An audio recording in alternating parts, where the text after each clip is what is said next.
Hey guys, this is Anthony Romrell. In this video, we're going to talk about making matches in Unity. Okay, so what we want to do here, we've established in our last video that we want this key to be collected by a little frog guy or whatever guy you have, and when it's collected, we'll open the chest. So right now, what we have, if you push play, we have the little frog guy can run on over and get the key, but nothing happens when we go to the chest. Okay. In fact, the chest doesn't do anything for us right now. So first, let's set up the key. So in this video, that's what we'll do. We'll take this key. I'm just going to rename it key because it's kind of a long, weird name anyway. Let's make it all caps just to make it stand out. And let's rename this chest. Great. And then what we're going to do is we're going to take this key, and right now what it's doing is when it triggers, it sets the object to active false. Let's change that to sprite renderer, and what we'll do is we'll say sprite renderer enabled is false. And turning off the sprite renderer will make it so that this object it turns invisible, but it's still interactive. Of course, we want it to be isTrigger. We're using the simple event behavior from our last video. And we're going to add one more component to this, and that is, I want you to type the word simple, and it's going to say simple ID behavior. Simple ID behavior. And then I want you to do a search in here in your project for the word key. And you should be able to see an object that looks just like this. This is called a scriptable object that says the word key on it. And I want you to drag it right here to the word ID. Okay. So there it says key. So it says key here, and then it has a little scriptable object with the word key on it that's now associated with this behavior. Now, if we were to push play, nothing's going to happen because it's not set up yet completely. But what's going on is we've set this up to be identified, right? So simple ID means identification. So and what are we going to identify with this key scriptable object? And we'll get into scriptable objects in later videos. This will be kind of your first introduction as to how one of them works. Okay. So the next thing we want to do is we want to make it so that we can pick this up. So I have another component. Let's click on add component. Start to type the word attach, and you'll see this one called attach on trigger. There's another one called attach to parent. Don't choose that one. Choose attach on trigger.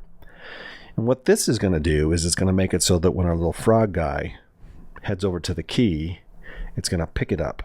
Okay. So I'm going to select the key so that you can see it selected. I'm going to push play, and I'll use my arrow keys to navigate on over.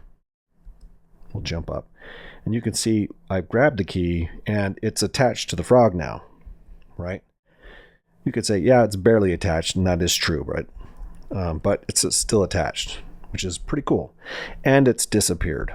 Still nothing to do yet with the ID, but you can see with the concept that we have a simple ID behavior, an attach on trigger script, and a simple trigger event. So what we're doing is we're turning off the key with this script. We're going to identify the key with this script, and we're attaching to our little character with this script. Okay. Now let's work on the chest for just a bit. So we're going to go to chest, add component. First of all, let's make sure that this chest is trigger. And we're going to add a component. Let's type in the word simple again. And we want a simple ID match behavior, right? There it is, simple ID match behavior. And it's also asking for an ID. So we have that key right here. Let's drag that key to it. So now it's saying that this is going to match the key, and this is going to identify as the key. Okay. And we have this match event on empty. So we're going to hit the plus button. And what are we going to do? Well, let's just make the chest disappear for a minute. So let's drag the chest over here to this match event. And let's just tell it game object disable, right? So set active is false. Okay. And it's not going to do that right now because of our layers. So we have to do a little bit of problem solving here. Okay. So there's going to be a couple reasons why this isn't going to work. First of all, it needs a rigid body, which sounds kind of strange. But for two colliders to interact, you need a rigid body. The reason why it interacts with our character is because our character has attributes of a rigid body. Okay. So on this chest, I'm going to add component rigid body. There's going to be a lot to remember in this video. You might want to watch it several times. Okay. And one thing we're going to do is we're going to say this is kinematic. Okay. Is kinematic is really important because we don't want it to move with physics. We just want it to disappear. Now the next thing we need is this object's on the default layer. So right up here, well, I put it on power-ups, but yours will probably be on the default layer. So make sure it's on the power-ups layer, and this one's on the power-ups layer. Okay. The key, it's on the power-ups layer. Now we have a little bit of a problem because power-ups don't talk to each other. So we're going to go to edit. We're going to go to project settings, and mine went off screen. So let me just pull this on over.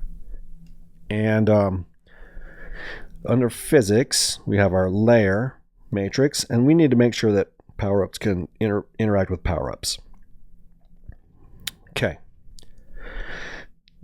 Now what we're going to do is you're going to get an error when you try to make a match, right? So let's head over to our script editor. I added a line right here, but you don't have this line. So I'm going to cut it out, and I'm going to show you the error that you're going to get. So we're going to push play, and there's a few things that could be wrong. So be patient with this and watch the video a few times. But if I go on over here, I have my player. If I move on over, all of a sudden my character stops moving. The pause button's enabled. You think, oh man, Unity's crashed.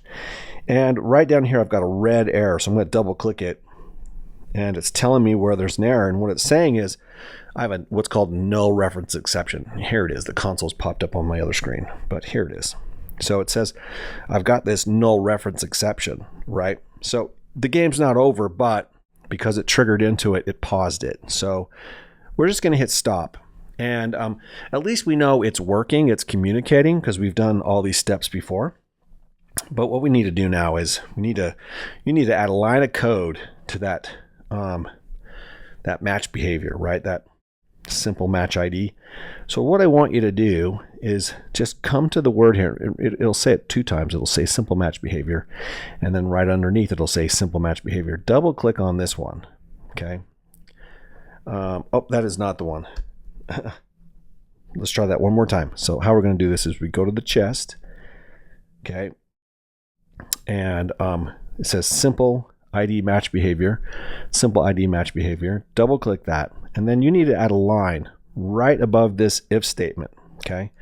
You need to type in the word if, and then you need to say otherID equals null. Okay. So if the otherID equals no, and this code completed something way too long, then we're just going to put the word return and a semicolon. Okay. So right there. So if, and then a parenthesis, otherID, 2 equal signed, null, and then a closed parenthesis, and then the word return, and then a semicolon. What this is going to do is it's going to let us bypass that error. Then it'll work, right? Okay, so we're going to save that.